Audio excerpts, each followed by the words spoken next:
नमस्कार, मैं हूं मुमताज़ अहमद। हमारे साथ चौधरी मंजर यार है।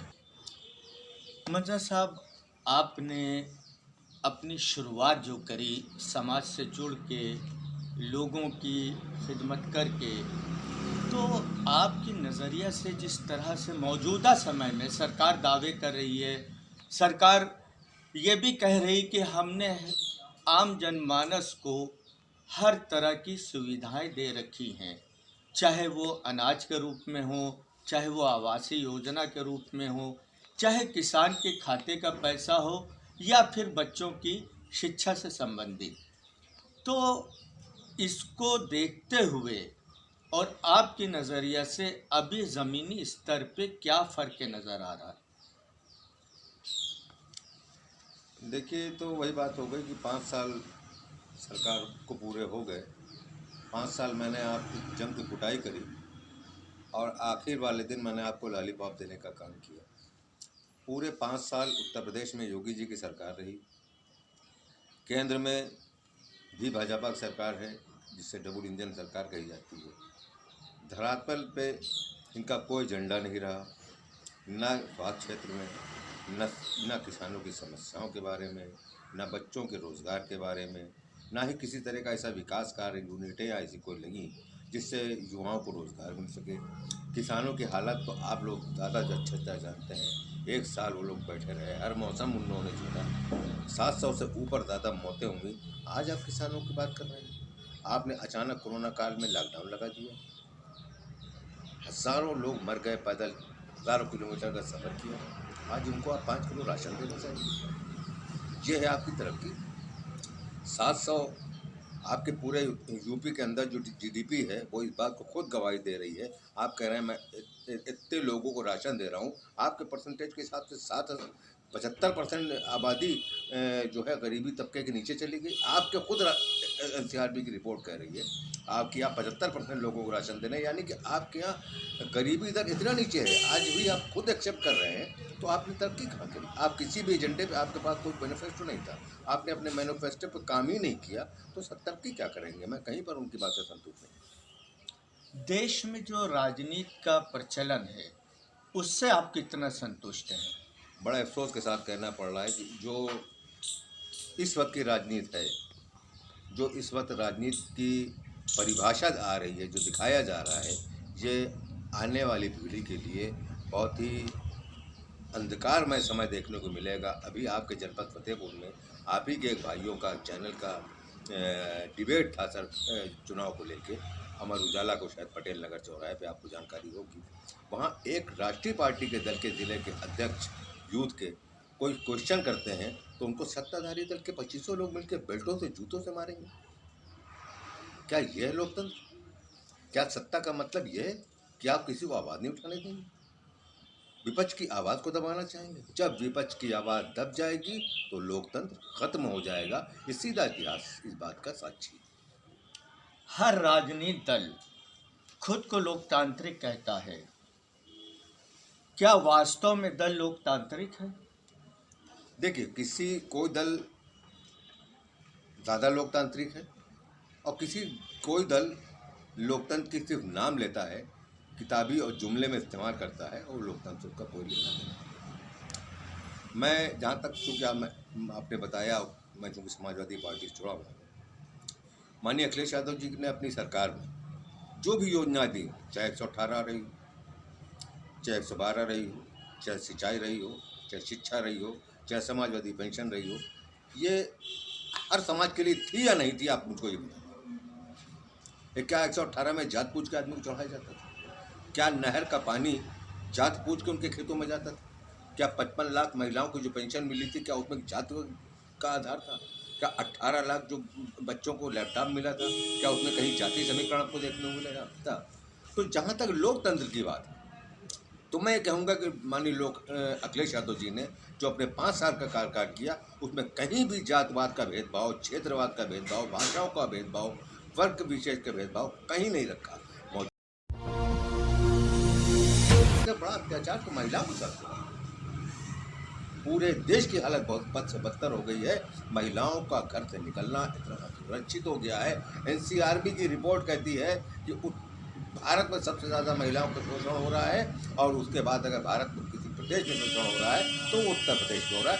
ये भाजपा की सरकार की खुद की रिपोर्ट कह रही है, ये मैं एक विपक्षी दल के रूप में नहीं कहता हूँ। एक और सवाल है मजहर साहब कि हम चाहे लाख दावे करें मगर चुनाव के मुद्दे स्थानीय नहीं रह पाते, भावनात्मक मुद्दों पर हो जाता है। इसके लिए दोषी किसको आप मानते हैं?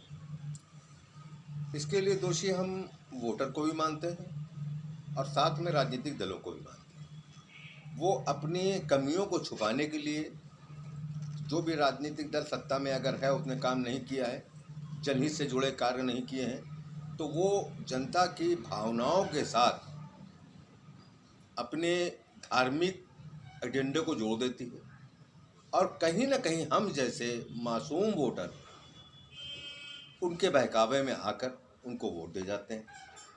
तो इसमें सबसे बड़ी कमी अशिक्षा की भी है, और हमारी एक जो सोच है पिछड़ेपन की, प्रोग्रेसिव, अगर इसको आप ज़्यादा से ज़्यादा आगे ले जाएंगे तो मैं समझता हूँ कि ये शायद ये अंधकार, ये अंधेरा शायद आपके चैनल द्वारा प्रयास किए जाने में दूर हो सके और लोगों को मूलभूत समस्याओं पर वोट करने की आदत हो सके। लोग मूलभूत समस्याएं भूल जाते हैं और उसके बाद वो सीधे सीधे धर्म के चश्मा लगाकर वोट देने का काम करते हैं, और फिर भुगतना उन्हीं को पड़ता है।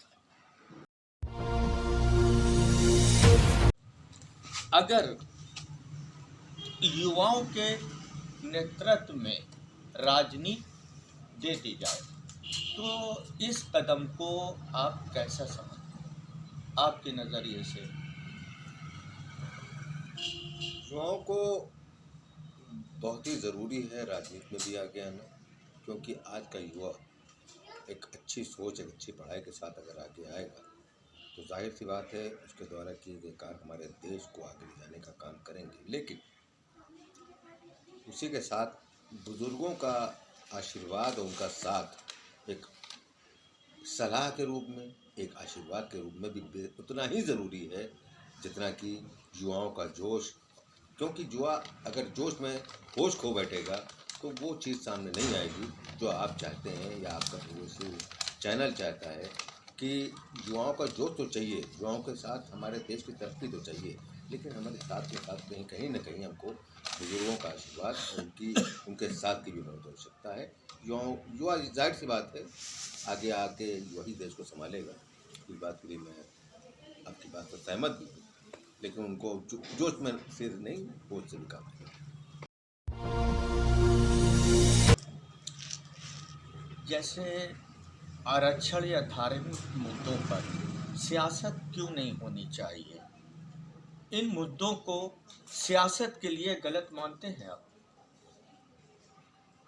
देखिए, आरक्षण का जहाँ तक आरक्षण का सवाल है, वो क्योंकि बाबा साहब ने वो आरक्षण की जो परंपरा शुरू करी, जो संविधान बनाया, उसका मकसद था कि समाज के पिछड़े अंतिम व्यक्ति तक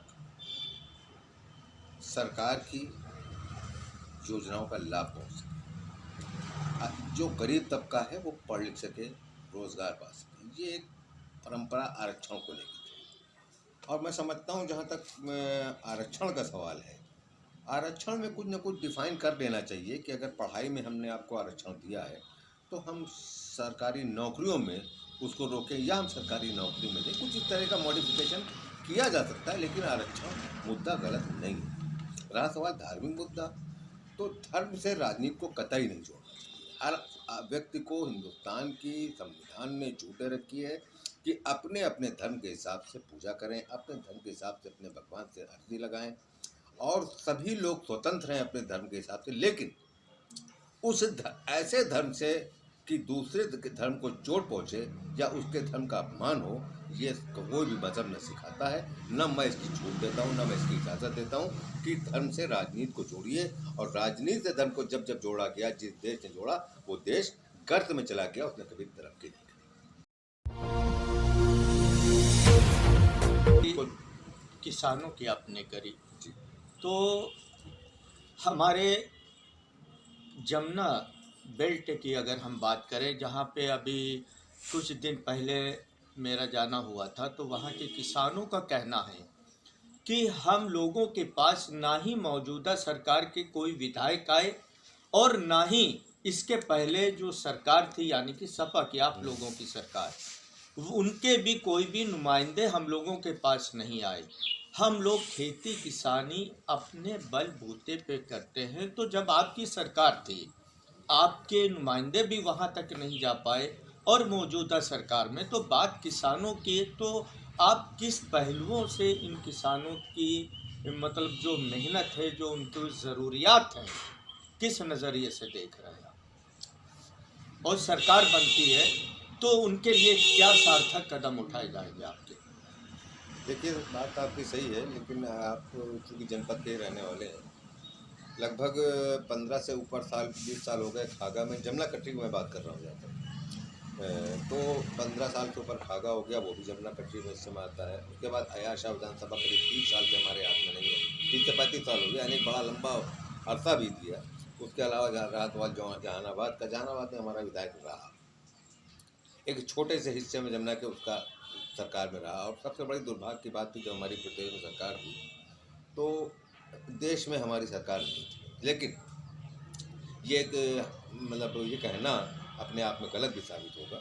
सरकार किसी की भी हो, हमको हर क्षेत्र में काम करना चाहिए। हमारे क्षेत्र में हमने काम करने का प्रयास किया, लेकिन वहाँ पर चूँकि मौजूदा जो सरकारें थी, हमारी जो सरकार थी, विरोध के हमारे विधायक थे, उन लोग हमारे कामों में हर तरह का अड़ंगा लगाए। हमने बहुत प्रयास किया, लेकिन अब कि मैं आपको आश्वस्त कराना चाहता हूँ कि प्रदेश में बहुत बड़ी तादाद में हम जीत के आ रहे हैं। समाजवादी पार्टी सरकार बनाने जा रही है। मैं आपको यकीन दिलाता हूँ कि इन्हीं 5 साल में अगर मेरी सरकार बन जाती है तो आपको इस जमुना कटरी का पूरा स्वरूप बदला हुआ देखने को मिलेगा। एक बड़ी योजनाएं किसानों को बहुत बड़ा लाभ देने का काम मैं स्वयं जाके माननीय राष्ट्रीय अध्यक्ष जी को लिखित दूंगा। आप लोगों के द्वारा मैं जानकारी लूँगा, जहाँ पे जो समस्याएं होंगी उनका निराकरण ज़्यादा नहीं, बहुत कम समय में कराने का